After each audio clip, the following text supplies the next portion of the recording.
मित्रों नमस्कार, मैं हूँ राकेश कुमार। आप देख रहे हैं मत अभिमत। मित्रों, बिहार में शिक्षकों को लेकर तरह तरह की बातें होती हैं कि योग्य नहीं है, पढ़ाते नहीं हैं और तरह तरह, लेकिन योग्यता पर उनके बराबर क्वेश्चन मार्क उठता रहा है।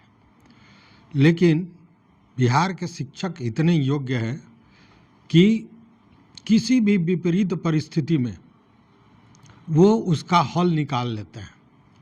मतलब उनकी योग्यता पर अगर कोई प्रश्न चिन्ह उठा रहा है तो वो गलत है।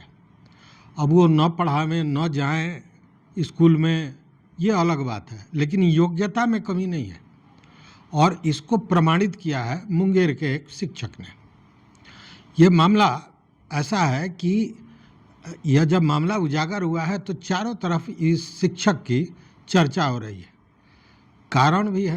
कारण यह है कि जिन चीज़ों को रोकने के लिए, प्रतिबंधित करने के लिए शिक्षा विभाग ने ई शिक्षा पोर्टल बनाया, उसको अपडेट किया ताकि किसी तरह के गड़बड़ी की गुंजाइश नहीं हो, उसमें भी उस शिक्षक ने रास्ता निकाल लिया। मामला क्या है ये समझिए। ये मामला है मुंगेर के हवेली खड़गपुर प्रखंड के दुलारपुर गांव के मिस्त्री टोला स्थित प्राथमिक विद्यालय का। अब इस प्राथमिक विद्यालय में एक शिक्षक हैं जिनका नाम है राजेश कुमार। बहुत योग्य और बुद्धिमान, किसी भी परिस्थिति में रास्ता तलाश लेने की इन पे क्षमता है, गुणवत्ता है, और उसी को इन्होंने दिखाया। इन पर आरोप लगा कि ये स्कूल नहीं आते हैं, लेकिन इनकी हाजिरी परमानेंट लगातार बनती रही। जब ये आरोप आया तो इसको लेकर ये कहा गया इस आरोप में कि ये नहीं आते हैं और इनके जगह पर टोला सेवक हाजिरी बना देता है। ई मोबाइल से जो हाजिरी बनता है वो बना देता है। अब ये मामला उठता ये है कि जब आदमी वहाँ पे उपस्थित रहेगा तभी वो काम करेगा। मतलब उसका फ़ोटो अपलोड करना है तो फ़ोटो कैसे अपलोड होता था, क्योंकि जो अपडेट किया ई शिक्षा ऐप को शिक्षा विभाग ने, तो उसमें जो एयरप्लेन मोड का सिस्टम था उसको हटा दिया गया था। इसलिए कि उसमें होता क्या था लोग कि एयरप्लेन मोड में लोग डाल देते थे और दूसरे जगह जाके तुरंत खोलते थे और अपलोड कर देते थे, तो पकड़ में नहीं आता था कि ये कहाँ से किया जा रहा है। तो उस स्थिति को भी हटा दिया गया, इसलिए कि उसके बाद आप कहीं दूसरे जगह रह के स्कूल की उपस्थिति नहीं बना सकते हैं, वो एक्सेप्ट ही नहीं करेगा ऐप। लेकिन इसका भी रास्ता राजेश कुमार ने निकाल लिया। क्या किया, जब यह मामला का खुलासा हुआ और जांच हुआ तो ई शिक्षा कोष के जो सॉफ्टवेयर के इंजीनियर्स हैं उन्होंने जांच की और जांच में ये पाया कि फरवरी, मार्च, अप्रैल सब की उपस्थिति में कहीं ना कहीं कुछ गड़बड़ी है।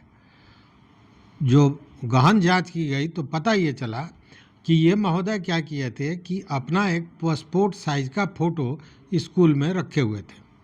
जिस दिन ये नहीं आते थे उस दिन इनके कोई मित्र जो टोला सेवक बताया जा रहा है वो उसी फ़ोटो को अपलोड कर देते थे। मतलब वो पासपोर्ट साइज़ का जो फ़ोटो है उसी को खींच के वो अपलोड कर देते थे और हाजिरी बन जाती थी।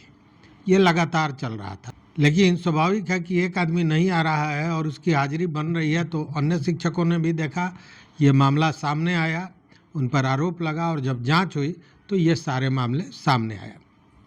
मतलब ई शिक्षा कोष को दुरुस्त करने के लिए, उसको पारदर्शी बनाने के लिए, कोई गड़बड़ी नहीं हो इसके लिए शिक्षा विभाग ने जो भी कार्रवाइयाँ की थी, अपडेट कराया था, उन सारे चीज़ों पर राजेश कुमार ने पानी फेर दिया।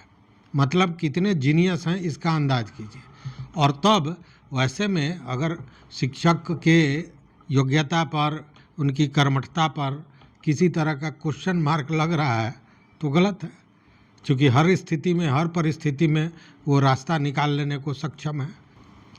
जब यह मामला जांच में सामने आ गया तो शिक्षा विभाग ने कहा कि ऐसा जो कृत्य है जो शिक्षक कर रहे हैं वो अपराध की श्रेणी में आता है और ऐसे में इन पर जो विभागीय कार्रवाई होगी वो तो होगी ही, साथ में भारतीय दंड विधान जो संहिता है उसके तहत इन पर कानूनी कार्रवाई भी की जाएगी।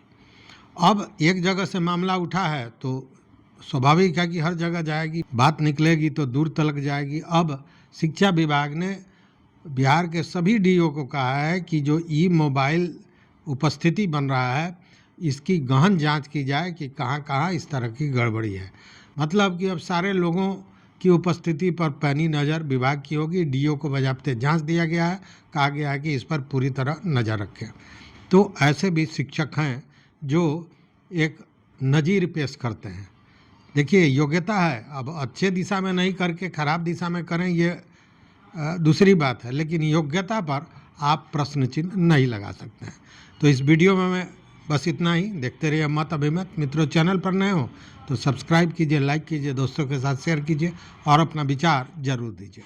बहुत बहुत धन्यवाद। कोटिशाह आभार।